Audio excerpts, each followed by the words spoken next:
I guess what I'm saying is I'm not quite sure that there is that lung that you can blow out, the heart that you can blow out. I'm not sure you can drop it with a gun. I don't think it's possibly. What if the possibility was that this thing is not has blood pumping through its veins? What if it doesn't actually? What if it's something else other than an actual creature? What if it is not an actual flesh and blood, breathing, heart beating creature? And I guess that's kind of where I'm at, because what I've based, and I hate to go back to my own encounter, but from the things that I've seen, it didn't make sense. It was like it wasn't supposed to be here. It didn't seem like it was not even of this planet. Hi guys, thank you for joining me back here again on the 401 Files. It's an absolute pleasure, as I always say, to be joined by so many like-minded people from all around the world. Now, if you are new here, please do help the channel by spreading the word to other like-minded friends and family. Drop down in the comments box below. Let's get a conversation started about some of these strange and weird but wonderful subjects that we love to speak about. The cryptids, the UFOs, the extraterrestrials. Because where I am right now is a place that's notorious for all of those things. And it's my job, my mission, to get out as much as possible and try to make sense of some of these strange reports. Without further ado, guys, please do kick back, relax, and enjoy.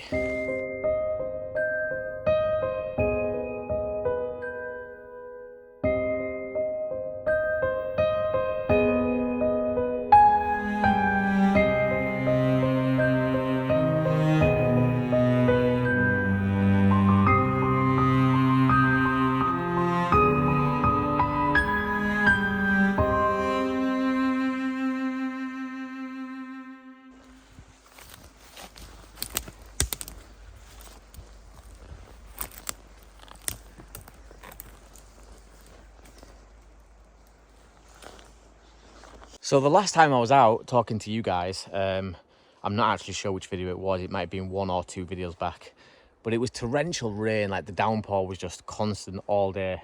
And I was talking in that video about how it felt like Halloween was just literally around the corner, because it was really dark, eerie, and quite ominous. Whereas today, fast forward into the future, it feels like a spring day, like a beautiful, fresh spring morning. It makes a change. It's nice not to be getting rained on. But yeah, I'm back out again, and I've got a lot to talk to you guys about, a lot of things that I've been thinking through my head over and over about. And this is the place that I like to do it. You know, this is what I use my YouTube channel for. It's an outlet for me to get online and talk to like-minded people who maybe share similar thoughts to me.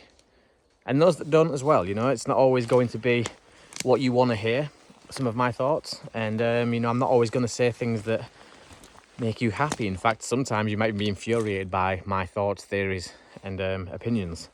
But that's a beautiful thing in itself. We're not all supposed to be thinking the same. Some of us will be right, some of us will be wrong. But most of the time, all of us will just not know. And that's the beautiful reality of it, is none of us really know. We can all have ideas, we can all have theories, experiences, but they're personal to us. And so bringing this like-minded community together where we can all discuss and exchange those theories is a wonderful thing. And that's what I use my YouTube channel for. So yeah, please don't be offended if you disagree with what I say. Please don't think bad of me if I'm of a different mindset to you, because that is just life. We're all here to learn. We're all here to share different ideas. And I think that we do that really well here. So yeah.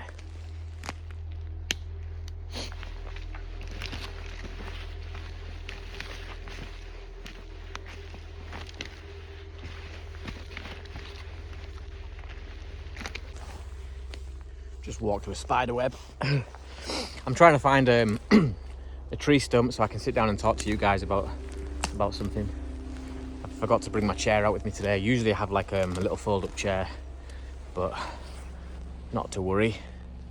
I can always find... here we are. Nice big tree stump. So back in 2022, this was like 2 years ago, I think it was.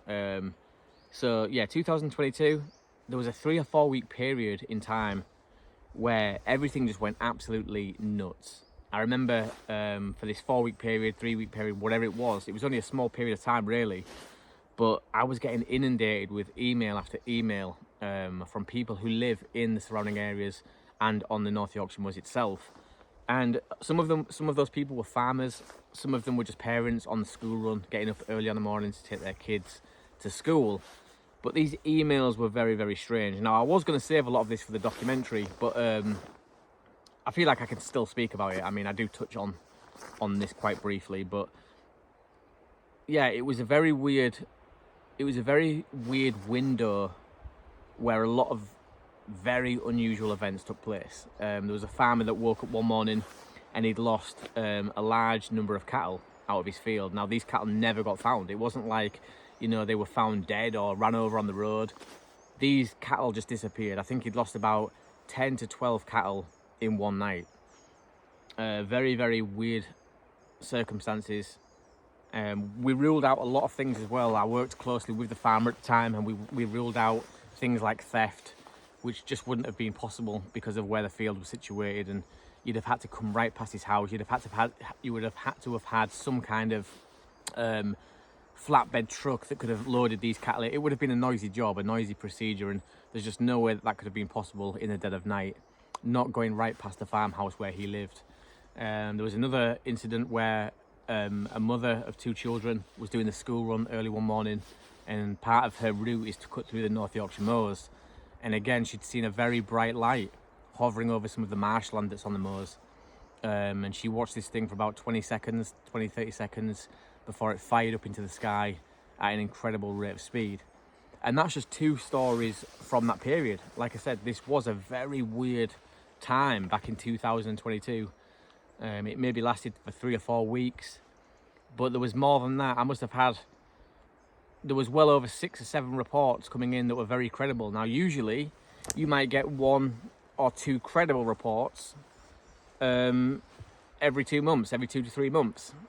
You'll obviously get a lot of other reports, but I think we have to use common sense in some of these situations. Now, I'm not saying that it's my job to say what's real and what's not. That's not what I'm saying. I don't get the power. I don't get to play God and say what's real, what's genuine and what's not. But I have to, for my own research and my own style of investigating, I have to filter through some of the cases and pick out the ones that I really do want to investigate. And that was just 2 of them. But it was a crazy time, a very, very crazy time. And I'm kind of looking forward to something like that happening again, a peak where activity really does spike. These things do tend to happen. Like, we go through peaks and troughs where all of a sudden the phenomena will be at a peak. Lots of reports coming in, people seeing strange things that they can't explain. And then other times, nothing at all is happening. And the reason I relate to that is because growing up in the haunted house that I did, that was how the events unfolded living there. People ask me all the time, why didn't your family move if the poltergeist activity was so bad? And I always say, because it wasn't so bad all the time.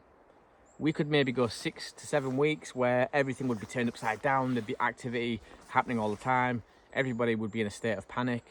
But then we might go 6 months where nothing happens. This thing is just lying dormant, and it would repeat itself in this cycle. And it seems to be the same way with the cryptid phenomena and the UFO phenomena. Now, I don't know why that is. All I can do is just try and be on board to ride that wave when it does come about again, because it was very, very fascinating. That's a lot of money as well. You know, I'm not a farmer. I don't work in like agriculture or doing anything to do with farming at all. So I wouldn't be able to tell you how much 10 to 12 cows cost. But I imagine that is quite a lot of money that farmer lost in one night as well. You know, this wasn't like they started going over a period of weeks. This was one night. He woke up, gone to the field, cattle disappeared. No holes in the fences, no sign of those cattle being hit on the roads, just vanished. Now, what was interesting about this case is that when we sat down and we spoke in length, I started asking him other questions outside of the usual, outside of the common sense type questions. You know, have you got any enemies? Is there any way that somebody you may know has access to this driveway. All these things I was asking because that is, you know, I always like to take a logical approach first, but then obviously the other questions come out. Have you ever seen anything strange around this area before? Have you heard reports of anything strange? And before you know it, we're sat there and he's retelling stories of, you know, buzzing sounds late at night that have woken him up from his sleep, and lights that have been illuminating the bedroom, and you open yourself up to a whole new world. And I don't even know if this farmer would have really gone on to mention this stuff had I not have asked, for whatever reason. But once you do start asking those questions, you know, it's interesting to see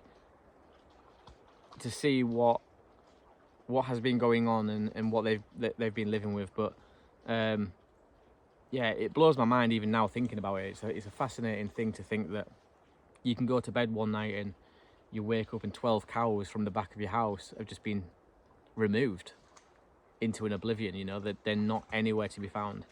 And shortly after that as well, I did some research into missing people and other missing animals in the area, and all around the North Yorkshire Moors and in North Yorkshire itself has a very, very, very high rate of missing personnel reports. Some of those people don't come back. Some of those people are never found ever again. And I often wonder how much can be attributed to strange things like UFOs, like the cryptids. Not all of them. Some of these people will turn up. You know, rivers have a lot to answer for. Fast flowing bodies of water, especially in wintertime, have a lot to answer for missing people reports. But some of those people are never seen ever again. They never resurface anywhere. And that always has me thinking about what the hell is going on, where are these people being taken? And it baffles me, it blows my mind. It really blows my mind. Is it at all possible that something non-human shares this forest with me right now? Is it at all possible? Like, can I imagine some kind of weird non-human creature, maybe an entity or other interdimensional being or extraterrestrial from some star system out there in space? Is it possible that they've visited many places like this here on Earth before? Or am I just going to stand here and say that's never happened? I highly doubt that. The statistics are not in favour of that being true. I don't think that is the case. I think the statistics are way more in favour of many different things having walked through areas like this here on this planet. And who knows, places like this might even exist on other planets, and they might be doing the same there as well. In fact, they might have come from that planet where it is nothing but this, because their planet is dying out for whatever reason, and we may be one of the last remaining planets that have areas like this, environments like this. One thing we can't deny is that cryptids and UFOs have been seen time and time again in pine forested areas like this, but other forested areas all around the world. There's got to be some significance behind this. They're not just arriving here by chance. This is not a fluke. There is a reason why these areas attract strange phenomena.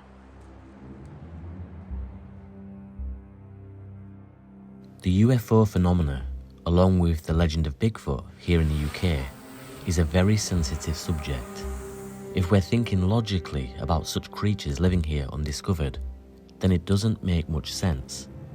But if we entertain the idea that not everyone here can be lying, then we're also forced to face other serious questions. Questions about our own reality, but also questions about what reality is the real world truth. These encounters will bring most, if not all, of our core beliefs into question, and at times we may even start to question our own sanity. Once you delve into this mysterious world of unknowns, it's a rabbit hole that is not only addictive to explore, but almost impossible to climb back out of. It's amazing to see all the autumn colours are out now. All the oranges, beiges, browns, all the yellows. It's really nice.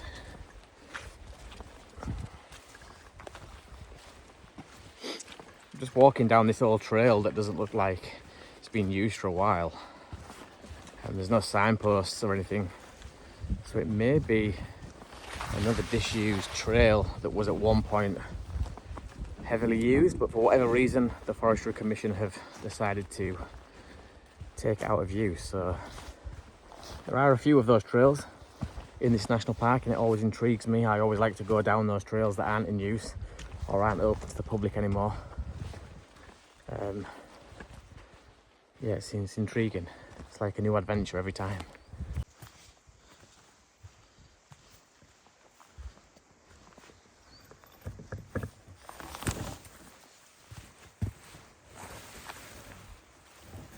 So as you can see, there's been a load of logging activity in this area. There's tree stumps everywhere and obviously the log piles stacked up. But these are also very great places to come and try and see something, whether it be in the sky or on the ground, because as they come through these areas, stripping out all the trees, they're forcing any animals in these areas to venture further afield into newer areas, and that obviously causes pressure on the animals that were already in those areas. So, you know, this is a great place. When you see stuff like this, I know it's not nice to see. I'd much prefer to see all this be trees and forested still, but unfortunately it's a part of the human experience, is that we do have to mine for trees and wood. But yeah, great places to come and try and spot things, because as animals move out, they move into new areas where animals already existed, creating more pressure, and weird things do unfold. So whenever you see a forested area like this, keep your eyes peeled.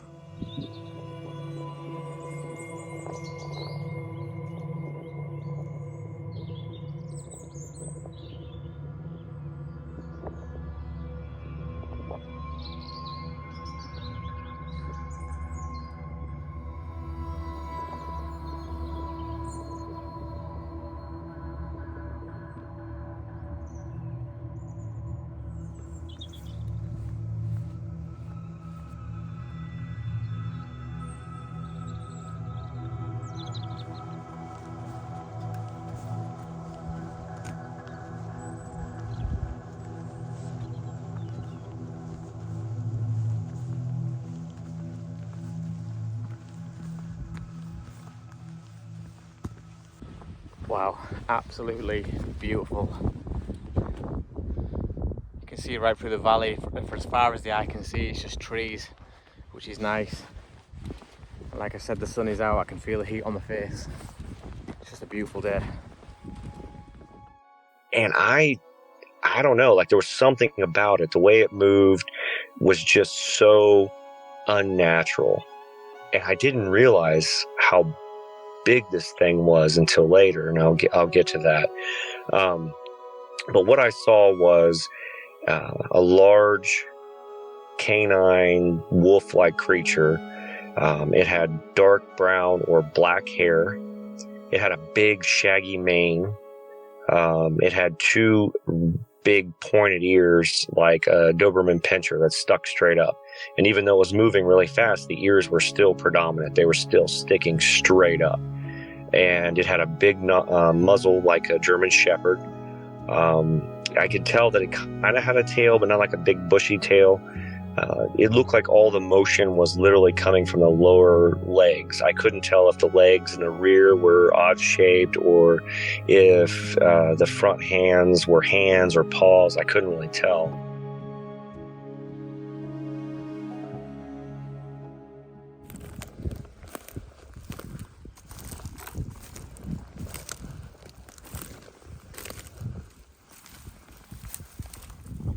You know, when you come to lookout points like this, and you're just looking across at all those trees for as far as the eye can see, and then you look down like into the valley bit at the bottom, it might be the explorer in me, I don't know, it might be just me being an idiot, but it really makes me want to venture off and follow this trail into this unknown, this vast wilderness area, because I can't come to these areas, I can't look out on a scene like this and not imagine something weird living out there, something undiscovered. And this is the UK, right? So imagine places like the Pacific Northwest, Alaska, and other parts of the US. Just imagine those areas where you can walk for days, weeks even, without seeing another single person or a road. That's mind-blowing to me, that we still have people who question whether it could be a possibility. It's without question a possibility that something could live in and amongst this undiscovered, if it really wanted to. I mean, hell, even I could live undiscovered in and amongst all this if I really wanted to. And I'm not adapted or equipped for this environment. But I could still do it.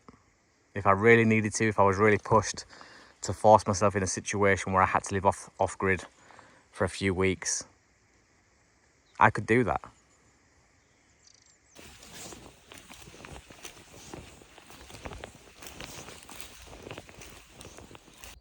I'm gonna have to come back here one night with a hot flask, some warm clothing, and just pull up a chair with my camera and sit under the stars, because the stars out here on a night would be absolutely amazing.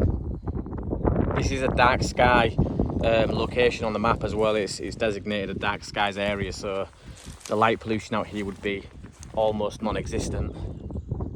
But we need to do a sky watch. We need to come back here and just sit out under the stars, because there would be trillions above our heads. The Milky Way would be visible without a doubt, and it would be mind-blowing.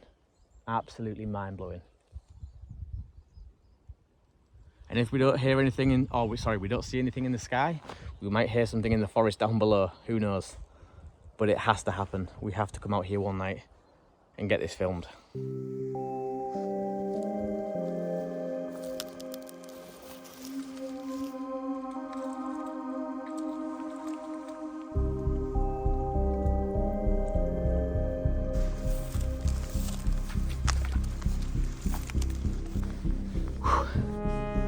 I'm going to leave this off. I'm too warm. I've been walking for quite a while. Something really crazy just happened. So about 1.5 miles away from here, I was doing some filming over near the lookout point where you guys saw the ground opening up in the forest going through that valley. At some point during me filming there, I'd put my bag down along with Lily's lead, and I remember making a conscious decision in my mind: look, when you do this next bit of filming, do not get the bag and the lead in this shot. And so I'd looked at the lead, I'd looked at the bag, I'd had this thought.